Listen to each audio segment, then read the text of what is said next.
Hello. This year Hi. we're doing a series of interviews with the upcoming presenters for OCTIA. Thought it'd be a good idea that you can get to meet them a little bit before the event in Bristol. So this is an interview with Anne Stokes. Hi. Hi. Um, Thought it'd be nice to talk to you because you've been with OCTIA from the beginning. Actually, you were one of the founders of OCTIA together with Jill Jones. I wonder if you wanted to tell a little bit more about that. Okay. Jill and I decided that we would like to try a conference for people who were working online because at that time it was a very, well, it still is, I suppose, but even smaller community then, 5, 6 years ago. And we thought it'd be a good way of bringing people together, of furthering our community, and also connecting with people around the world. So in that first conference, we had we beamed in people from, I think, from New Zealand and from the US for that first one, and we used university premises for it, and it was highly successful. Fairly small number, but it was good.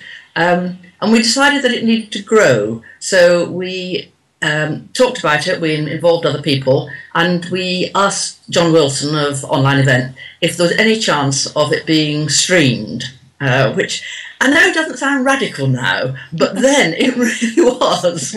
So John was a great support, a great help, and he managed to stream it. So for the first time we had delegates who weren't in the room, which was incredibly exciting. It just shows me really how much technology moves and how quickly it moves, because that, I suppose, was that was 5 years ago, and now we just take it for granted that you can do that, and it's grown and grown.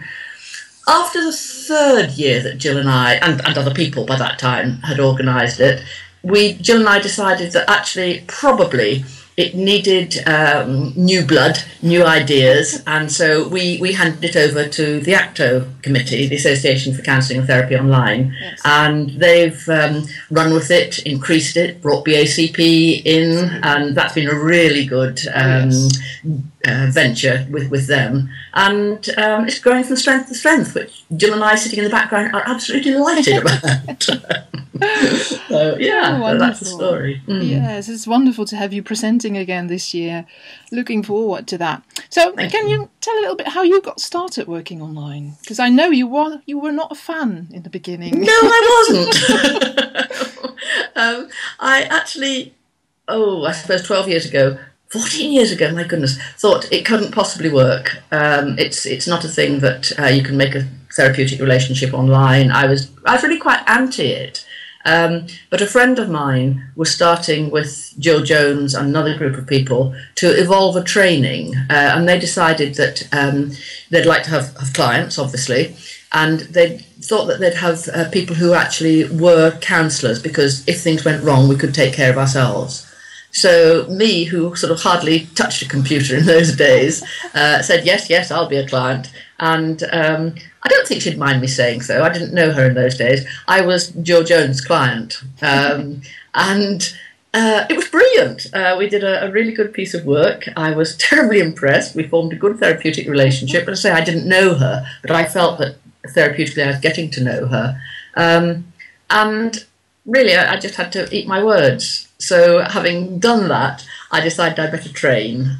So I trained then as an online counsellor, which was really, really good. It made me think about the ethical side. The technical side, I'm still a person who technologically, I do what I need to. I don't have a phone that does millions of whizzy things. I don't have an iPad, as you well know. I don't do Facebook and I don't blog.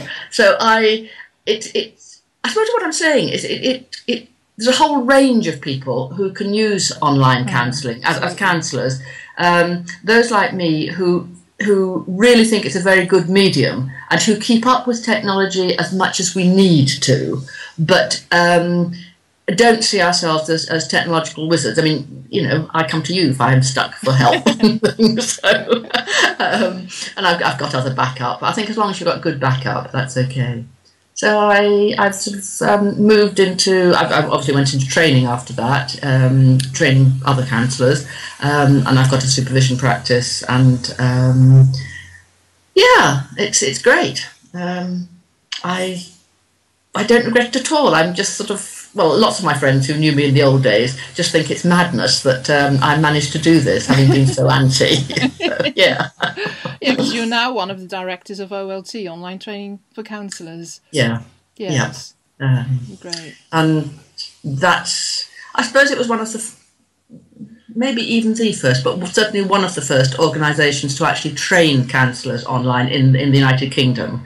I say in the United Kingdom because our students can be anywhere in the world, yes, but we're based in the UK, and we started off with a general certificate. Then we moved into an advanced certificate, which eventually got overtaken by a diploma in counselling online, and now a diploma in supervision online as well. And we run workshops, and it's good. We're externally validated, and I suppose I'm passionate. I mean, I would say this, wouldn't I? Because I'm in a commercial organisation, but I do believe that counsellors need to be trained.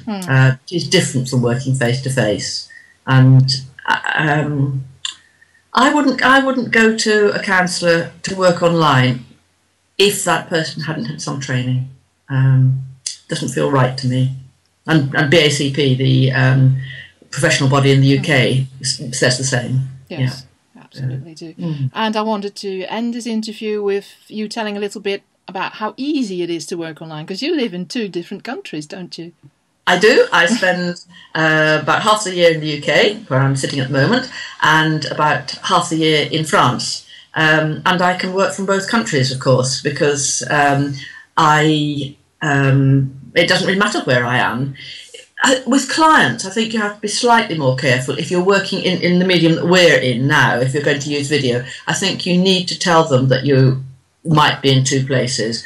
But if you're working in text or by voice, it doesn't matter at all.